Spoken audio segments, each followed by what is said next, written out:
So how do you know something about someone? You only know it if you study them. And what I mean by studying them is to answer some questions about the people in your world. Thus, do you really know what makes them happy? Do you know what hurts their feelings? Do you know what fills their emotional tanks? Do you understand what drains their emotional tank? Do you understand what experiences may have impacted them in their life so that they may react in certain ways in certain situations that might seem a little unusual?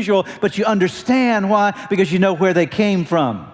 You know something about them. And so that's called studying people. Can I learn something about you that will tell me what makes you happy and what is something that is a blessing in your life? What I might do that could hurt your feelings in that area of sensitivity of your life? What can I do that will fill up your emotional tank? What do I do that might drain your emotional tank? What's your life been like so I understand where you came from? I've studied you enough to know something about you so that when I'm interacting with you, that those are the filters that I'm using in my life. I'm using them in a way that's toward your benefit and toward your good. You have to be a student to someone.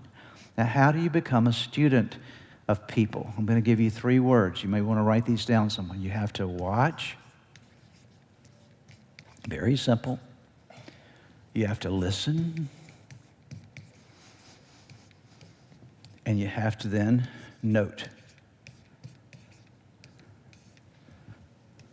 You watch people that are around you. Let me watch them. Let me see what happens when this occurs in their life. I'm observing them. I'm paying attention to them. And then I'm listening because they're going to give me some information when they're talking that will help me to get to know them a little bit better and to know the things that fill their emotional tanks and the things that maybe drain their emotional tanks. And then I have to remember it. I have to note it. I have to create a file. See, I want you to think like this. Every key person in your life, you should have a mental file for them.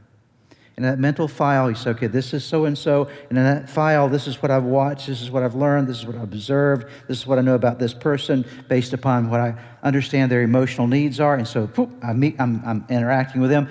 Out comes that file. I have a file system that I've learned about that person. I go to another person. I've gained a file about them. Why? Because I'm learning about you. I'm learning something about who you are and learning how to better relate to you based upon the needs in your own life. And so you have to be a student of people.